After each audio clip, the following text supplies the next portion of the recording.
გერმანიამ დაანონსა, რომ ის შექმნის ყველაზე ძლიერ არმიას ევროპაში. როდესაც ეს ნაბიჯები მეგობრებო ისტორიაში გადაიდგა, საბოლოო ჯამში ევროპამ და მსოფლიო მიიღო პირველი და მეორე მსოფლიო ომი. და კომენტარებში იყო ძალიან საინტერესო, ესე ვთქვათ, სასაცილო სახის შინაარსის, ესე ვთქვათ, მიმები დაფიქსირებული, რომ don't fail third time, გთხოვთ არ ჩავარდეთ მესამე ჯერზე, გთხოვთ იქნება ამჯერად მაინც გაგიმართლოთ და ნუ რაღაც ძალიან სასაცილო კომენტარები იყო, რომელსაც გადავხედე, იმიტომ რომ გერმანია არის ქვეყანა, მეგობრებო, რომელმაც წამოიწყო მსოფლიოში ორი მსოფლიო ომი. შესაბამისად, გერმანიის მილიტარიზაცია, რომელსაც აკრძალული ქონდა მეორე მსოფლიო ომის შემდგომ, სოფლიოსთვის არც თუ ისე გულგრილი ფაქტი უნდა იყოს. დღევანდელ ვიდეოში სწორედ ჩვენ მაგაზე ვისაუბრებთ, რას ნიშნავს ძლიერი გერმანია. რას ნიშნავს ის, რომ გერმანია აძლიერებს საკუთარ შეიარაღებულ ძალებს და მილიტარიზმს. ასე რომ დალაიქეთ მეგობრებო ვიდეო, გამოიწერეთ არხი, გაუზიარეთ ვიდეო მეგობრებს, აღწერაში არის ყველანაირი დონაცია, რითი შეგიძლია არხს განვითარებაში დაეხმაროთ. მოდი გადავიდეთ.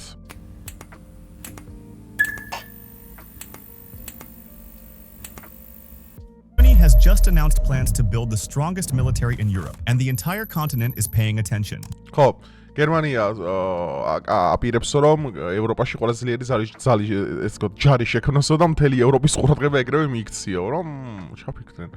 ნეტარას უმიზნებენ. Berlin says the reason is simple. Germany believes Russia could be capable of launching a wider conflict by 2029. ანუ გერმანიაში ჯერათ იმის მეგობრებო რომ ამერიკის ახალი იზოლაციური პოლიტიკა, რითიც ფაქტიურად აპირებს რომ ჩრდილოატლანტიკური ალიანსი დატოვოს და საერთოდ ევროპის უსაფრთხოებაზე ამერიკის შეერთებული შტატებმა უარი თქვას, გერმანია მიხვდა რომ ევროპას, ანუ ევროკავშირს არ გააჩნია დამოუკიდებელი შეიარაღებული ძალების ფორმირება, ანუ ევროკავშირი ეს ხო არის სოციალური ეკონომიკური კავშირი. და იმის იქით სამხედრო, ნუ კი იყო ლაპარაკი იმაზე დაწყებული რომ ევროკავშირს უნდა შეექმნას საკუთარი სამხედრო სინდიკატი, სამხედრო ორგანიზაცია, მაგრამ ნუ ეხა ევრობიუროკრატებს ეგ არ აწყობთ, იმიტომ რომ მათი ფარი არის უკრაინა და უკრაინა არის მთავარი შემაკავებელი რუსეთის, მაგრამ თუ რუსეთმა მოახერხა უკრაინის სრული ოკუპაცია, გერმანია ფიქრობს, რომ 2029-2030 წლებში რუსეთი შეეცდება ევროპის კონტინენტზე ახალი ომის გაჩაღებას, რომელიც პირველ რიგში უკავშირდება პრიბალტიკას, აღმოსავლეთ ევროპას და აღმოსავლეთ ევროპიდან გერმანიამდე არის პოლონეთი მხოლოდ, მეტი არაფერი, ასე რომ რაღაც ისტორიული რაღაცები მეორდება, ვნახოთ. Buildup isn't just about tanks and missiles, it's about people. Starting next year, every 18-year-old German will receive a government questionnaire asking, would you join the military? Are you willing to serve? What? ნახეთ რას აპირებს, ანუ შემდგომი წლიდან აპირებს რომ ანუ დიდი ალბათობით ეს ბუნდესტაგში განიხილეს უკვე, სხვათა შორის პირველ და მეორე მოსმენა იყო, ამასაც უყურებდი, რომ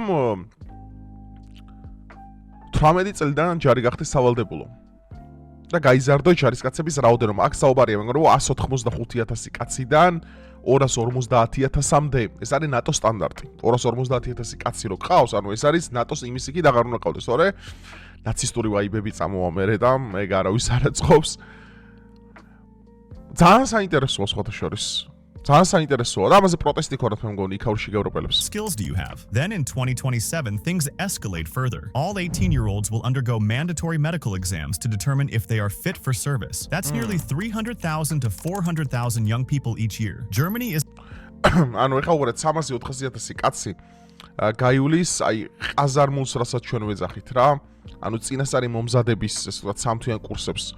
საექიმო მაგალითად როგორც მედიკი, მაგალითად როგორც სროლის სპეციალისტი, როგორც სამხედრო ლოჯისტიკის მცოდნე და მრავალი სხვა სამხედრო თეორიულ ცოდნას მიიღებს რა 300,000-დან 400,000-მდე ახალგაზრდა გერმანიაში. რომ განსხვავება ახლა მეგობრებო რა იქნება რომ რეიხის ბოდიშით გერმანიის შემადგენლობაში 300,000-დან 400,000-მდე მარტო თეთრკანიანი არ იქნება, იმიტომ რომ თურქებიც და არაბებიც და ზანგებიც იქნებიან აქ. რა საინტერესო იქნება ახალი რეიხი, ახალი გერმანია ესე multiculturულად შეიარაღებული. Germany isn't hiding the goal. It wants a clear list of how many healthy bodies it can call if Europe is dragged into war. ნახეთ, ანუ რამდენი სიცოცხლესუნარიანი ადამიანი ეყოლება გერმანიას თუ ომი დაიწყო რა. Alongside this, Berlin is boosting defense spending toward 3.5%3.5% GDP-ს იზრდება. Expanding the army to 260,000 active soldiers plus ხო, აი მე როგორც ითქვა 260,000. Over 200,000 reservists and ო 260,000 აქტიური და 200,000 რეზერვისტი გერმანია უკვე არ ხუმრობს სიმართლე რო გითხრათ მეგობრებო. Pouring billions into tanks, air defenses, long-range missiles, drones. თან ახლა გავითვალისწინოთ რომ გერმანიას მეგობრებო აქ ისტორიულად ყველაზე მაგარი ტექნიკა, ანუ საბრძოლელი რა. ანუ აი გერმანიის ტექნიკა და გერმანიის შეიარაღება, მაგაზე მე ვიდეოს ცალკე ჩაგიწევთ, რამდენად მაგრები იყვნენ გერმანელები მეორე მსოფლიო ომის დროს. ანუ დაახლოებით 1932 წლიდან 1938 წლამდე, აი დაახლოებით 6 წლიანი რადიუსის ფონზე გერმანებმა შეძლეს სოფლიოში ყველაზე ძლიერ სამხედრო წარმოებელ ქვეყანად გადაქცევა. მეგობრებო, აქ წარმოებაში რა იგულისხმება, ეგაა საინტერესო, რომ წარმოება ეგა იმასაც ქონა კაცო იტალიას, მაგრამ შედარებაც არ შეიძლება და ხო ხარისხში. აი დღეს ლეოპარდ 2, რომლის რაოდენობა სამწუხაროდ არის შეზღუდული, არის ყველაზე ძლიერი ტანკი თანამედროვე მსოფლიოში. ეს უკრაინის ომაც ანახა უკრაინო, იმიტომ რომ რამოდენიმე ესე ვთქვათ ეგზემპლარიც მანდაც გაგზავნეს, როგორც სამხედრო დახმარება. გერმანიის ტექნიკა მეგობრებო არის ისტორიაში ერთ-ერთი საუკეთესო. მე შეგახსენებთ, ვინც არიცით და კიდევ ერთხელ გეუბნებით, რომ შემიძლია რომ ამაზე ცალკე თქვენ ვიდეოში ჩაგიწეროთ. მეორე მსოფლიო ომის დროს წარმოებული სერიოზული მანქანები, რომლებიც დღეს თქვენ გევლინებია როგორც BMW, Mercedes, Audi, Porsche, იყვნენ მეორე მსოფლიო ომის დროს სამხედრო მილიტარისტული ინდუსტრიის ნაწილები. მაგალითად BMW 801 ერთ-ერთი ყველაზე ძლიერი ძრავი მსოფლიოში აწარმოებდა გერმანელებისთვის სამხედრო გამანადგურებელ თვითმფრინავებს. ანუ BMW 801 ძრავი იდებოდა ყველაზე ძლიერ გამანადგურებელში, რომელიც იყო Messerschmitt 261, რამდენადაც მე მახსოვს. იყო უძლიერესი, ანუ ეს იყო first operational jet fighter, პირველი სტელსის ტიპის თვითმფრინავები, ისენი რა ქვია, მოიერიში ჯეტები, რომელიც ამერიკელებმა რო დაინახეს როგორ მოფრინავდნენ ესენი, გაგიჟდნენ, იმიტომ რომ ესეთი მსგავსი ტექნიკა მაშინ არ ენახათ არსად. აღარ მაქვს ახლა ლაპარაკი Porsche-ს ტანკებზე.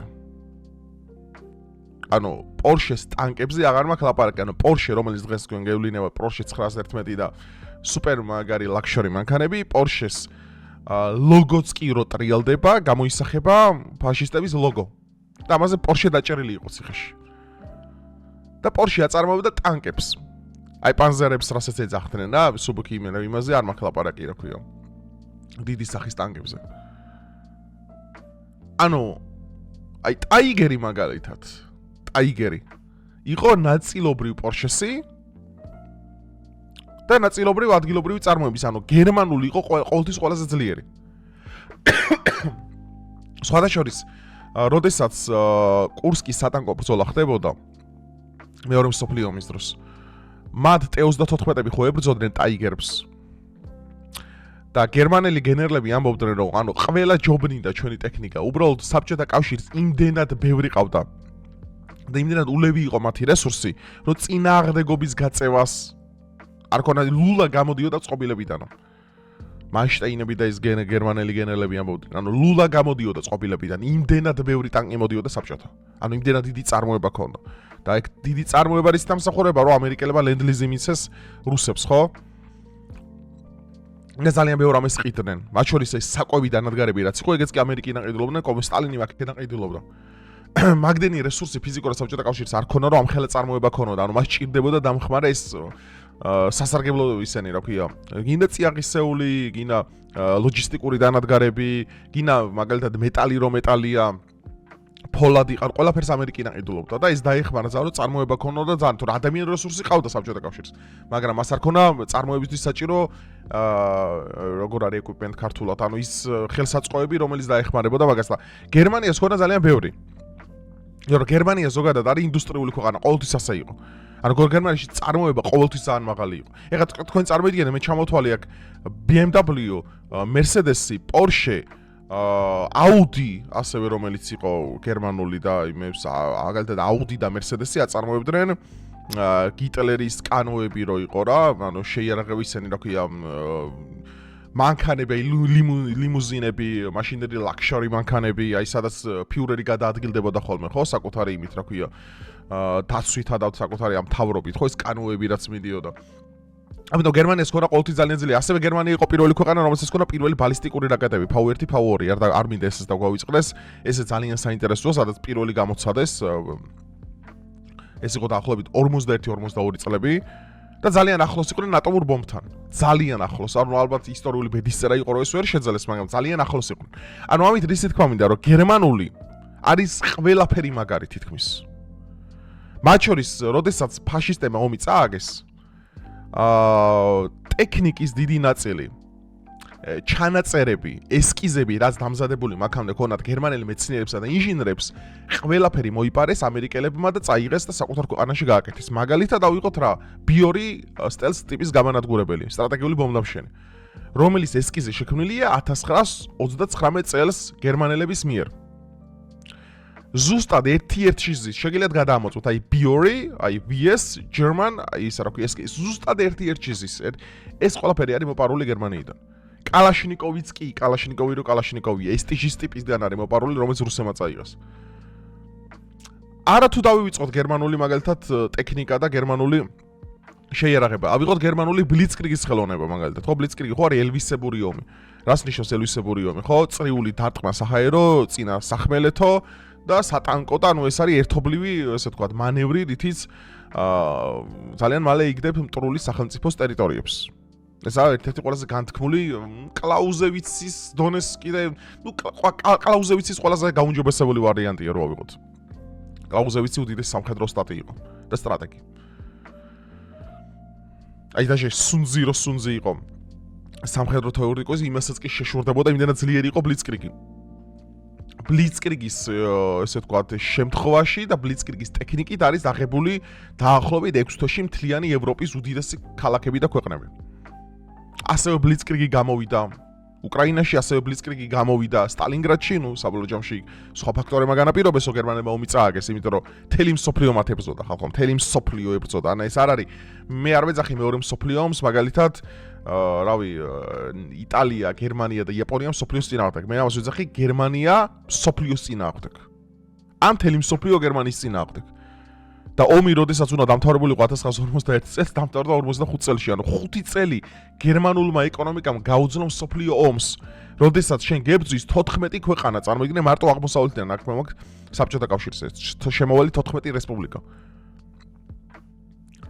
და საინტერესო ის არის, რომ ეს ბლიცკრიგია, ისიც კი ამერიკელებმა მოიპარეს, გააუმჯობესეს და მაგით მოახერხეს ერაყში უდაბნოს ქარიშხალი და უდაბნოს შილდი, უდაბნოს ფარი ამ ოპერაციის ჩატარება. ერთ-ერთი ერვინ რომელის ტექნიკაა გამოყენებული უდაბნოს ქარიშხალის ოპერაციის დროს ერაყში, რომელიც ამერიკელებმა გააკეთეს. ეხა კითხოსო მეგობრებო, ესეთი ძლიერი ქვეყანა როგორც იყო გერმანია. როგორ დაიცა ამ დონეზე, რომ დღეს მაგალითად აი ფიშერისნაირი გამოშტერებული ის ელჩი რო იყოლება და აღარ მაქვს საუბარი მერცზე, მაგალითად კანცლერზე, აღარ მაქვს თავდაცვის მინისტრზე საუბარი და აღარ მაქვს ზოგადად იმ ტიპებზე, ვინებიც იქ არიან. რამ განაპირობა, რომ გერმანია დაჩმორებული? ესა ძალიან საინტერესო, მაგალითად თეორია, რომელიც მე გამაჩნია, ნუ თეორია, რომელიც ნაწილობრივ ფაქტია, ჩემი ღრმა რწმენით. რომ როდესაც გერმანია დაეცა 45 წელს ომი რო წააგო და როდესაც მოხდა მაგალითად გედერისა და გეფერის ფორმირება გერმანიის დემოკრატიული და გერმანიის ფედერალური რესპუბლიკების გერმანიას გამოაცალეს ყველაზე მთავარი, რაც კი შეიძლება ერს გააჩნდეს. ეს არის თვითმყოფადობა და პატრიოტიზმის შეგრძნება.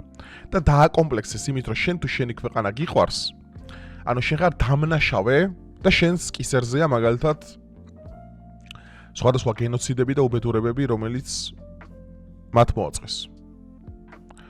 ხო, ეხლა უყურეთ, ამ დაკომპლექსებულმა ერმა, რომელსაც ანუ ქვეყანა შენი ვერ გიყვარება, იმიტომ რომ წამოგიდგენ, გერმანელი ხალხი, გერმანელი მთავრობა უარს ამბობს, გამოაცხადოს თავი ნაციონალ-სოციალისტების სამართლებრივ მემკვიდრედ. ესა ძალიან უცნაური რამ ჩემთვის, იმიტომ რომ ეხლა წარმოიდგინეთ, შენ ქვეყანაში ხდებოდა ეს ყველაფერი, ანუ შენ აირჩია ჰიტლერი, შენ უქნევდი გებელსი რო გამოვიდა 42 წელს იმაში რა ქვია მიუხენში და რო უთხრა რომ გინდათ საყოველთაო ომი თქვენ ევროპაში და ხალხმა რო წამოხტა იქ მილიონობით გერმანელი იყო აუდიტორიაში კი გვინდა მეორე მსოფლიო ომი განადგურებული ევროპა დაპყრობილი ეს ხო გერმანელი ხალხის პასუხისგებლობაა აი მე არ მომწონს ესეთი ჩმორული დამოკიდებულება რომ გერმანიაში ხა არასწავლიან ფაშისტებს ჩემი მეგობარი სწავლობდა მაგალითად იქ რა ქვია დრეზდენში და კლასიდან გამოაგდეს კლასიდან გამოვაგდეს გოგო იმის გამო რომ კითხვა დასვა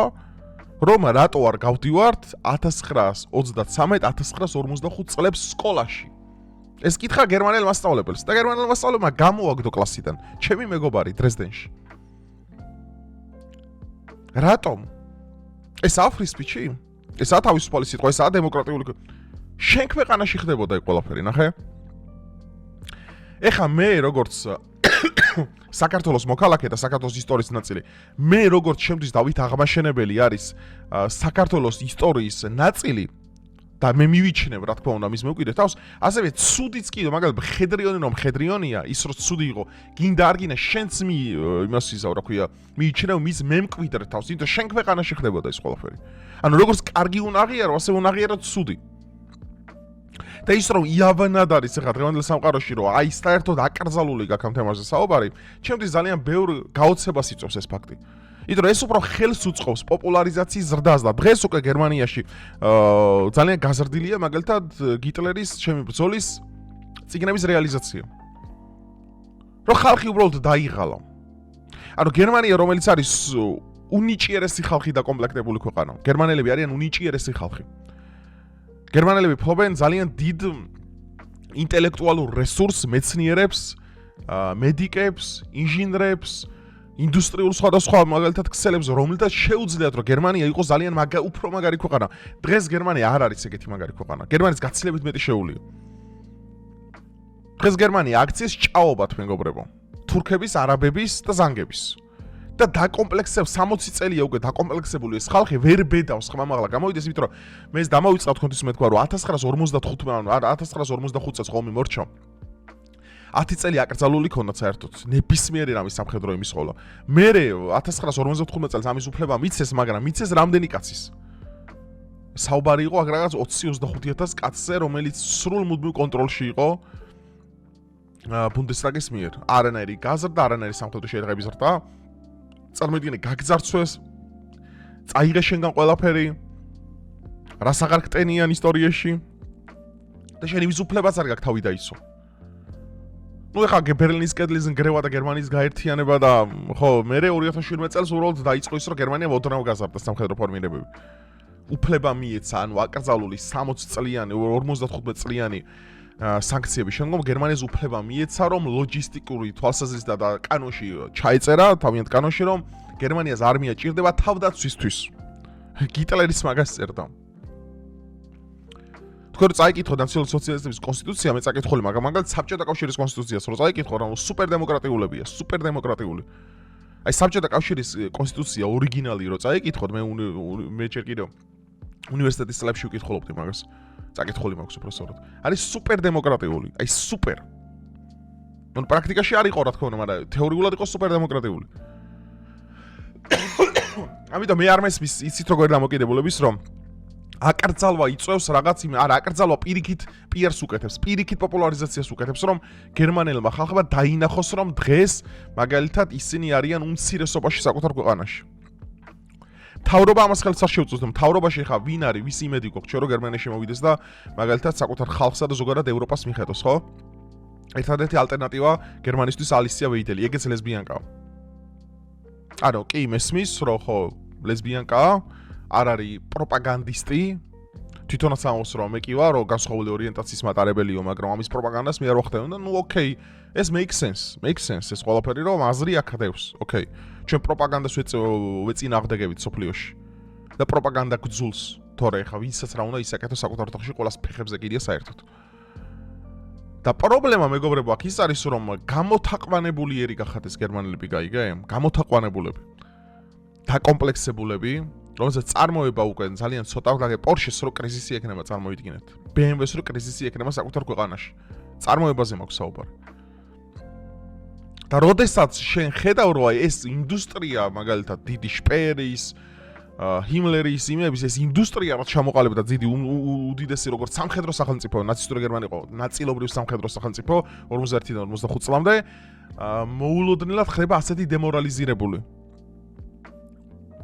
ბაში ახლა ბავშვი რო იზრდება და ახლა ბავშვი რო თქვას ახლა გერმანიაში რომ მე არ მომწონს ის ფაქტი რომ თურქები არიან ბევრი ჩემ ქვეყანაში მე არ მომწონს ის ფაქტი რომ სადაც არ უნდა გაიხედო ხედავ არაბებს მე არ მომწონს ის ფაქტი რომ ამდენი ზანგია ჩემ ქვეყანაში მე არ მომწონს ის ფაქტი რომ მაგალითად გერმანიის ნაკრებში რო გადახედო რუდიგერი არ არის გერმანელი რასობრივად არ არის უბრალოდ არ არის ხა არ არის უბრალოდ არ არის ჩვენ ვიცით რა არის გერმანელი გაიგეთ თეთრი ცისფერთვალება სიმპათიური ქერა ну ეს იყო დეფინიციურად რასობრივი კანონისა და ზოგადად ეხა დღეს რო ხედავთ რომ გაიხედავთ გერმანელი 2 მეტრიანი რო აქ ქერათმა რო აქ და ასე შემდგომ ისი დამსახურებაა რასობრივი კანონის რა თქმა უნდა ანუ დღეს ნახეთ სოფლიოში გლობალიზაციამ შეცვალა იდენტიფიკაცია ადამიანის აი ხა ბოკერი არის სულელი მაგალითად გამოდის ერთხელ ესეთ რამეს ამბობს რომ ფრანგეო ადრეო იდენტობითო კი იყო თეთრიო რაც საფრანგეთის რევოლუციის წიაღში წარმოიშვა მაგის ეთნიკურ-რასობრივი იდენტობაო მაგრამ დღესო განიცადაო ევოლუცია უკვე და დღეს შეიძლებაო ფრანგიო მოროკოელი ჩავიდეს და გახდეს ფრანგიო იმიტომ რომ ეს უკვე გლობალიზაციისა და ლიბერალური დემოკრატიის უპირობო პირმშოა ეს ასრიო. აი ხვდები რა დონის დეგენერატი უნდა იყო ადამიანი. ანუ ეგრე რა გამოდის, მაშინ ქართველები ჩავანაცვლოთ ეგრე და ახალი ქართველები მივიღოთ. ანუ ადამიანმა თუ საკუთარი ნაციონალური ევგენიკა არ შეინახა, რა მნიშვნელობა აქვს საერთოდ მისი ერი რა დონეზე იქნება განვითარებული. ამიტომ მეგობრებო, არ უნდა დაგვაკომპლექსოს არაფერმა ისტორიაში. როგორც გერმანელები იყარიან დაკომპლექსებულები.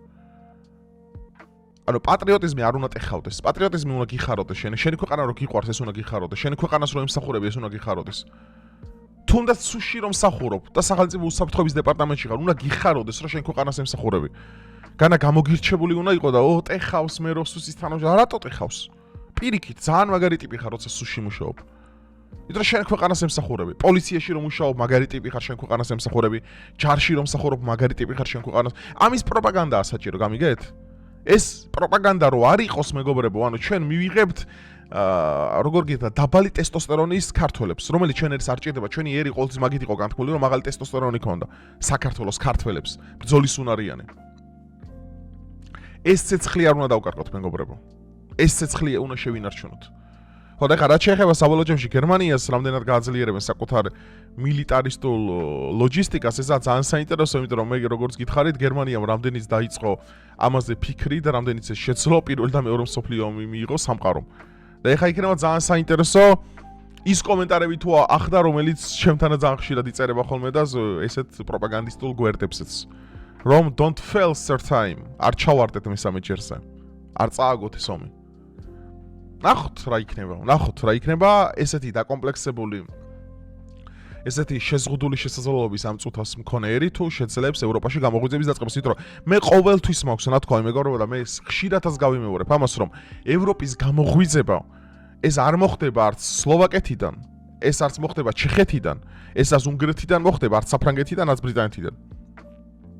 გერმანია თუ არ წამოდგა ფეხზე ევროპას აქვს დედანატირები, რადგანაც ბოლო 3-4 საუკუნის განმავლობაში პრუსიიდან დაწყებული გერმანიის იმპერია და ისენი რა ქვია ბისმარკები და მთელი ჰიტლერები და მოდგა გერმანია თუ ფეხზე არ დგას დასრულებულია ყველაფერი საქმე ერთადერთი იყო ნაპოლეონის გამონათება ეგეც კორსიკელი იყო მაგის გარდა გერმანულ ერნოვანი ხალხი ბლატაობს ევროპაში გერმანია არის მუდმივად ყურადღების ცენტრში რადგანაც არის ძალიან ძლიერი და ნიჭიერი ხალხი ამიტომ ჩვენ თუ გინდა ეს ევრობიუროკრატია დაინგრას ახლა როგორც ბრიუსელში მასობრივი გამოსვლები მოხდა და ფერმერმა ფრანგმა ფერმერებმა რამის ტრაქტორებით ბრიუსელში შევარდნენ იმის გამო რომ იმ უსამართლო პოლიტიკას ორსულად ანმოდის და სამწუხაროდ გადასახადების თუ ტექნიკის ეკიპირების მხრივ ეწირება ევროპელი ხალხის ინტერესები და რაზედაც ორსულასნაირი კომუნისტი დიქტატორები არაფერს არ ფიქრობენ საჭიროა რომ ევროპელმა ხალხმა და გერმანელმა ხალხმა გამონახოს რაღაც ძალისხმევა საკუთარ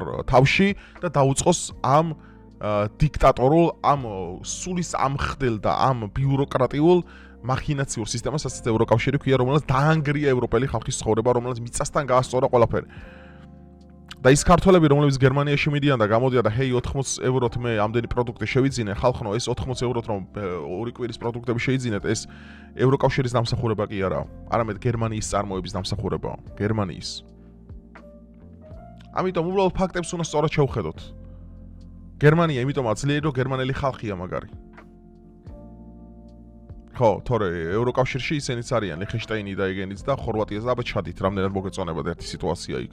განსაკუთრებით ღამის ქუჩებში.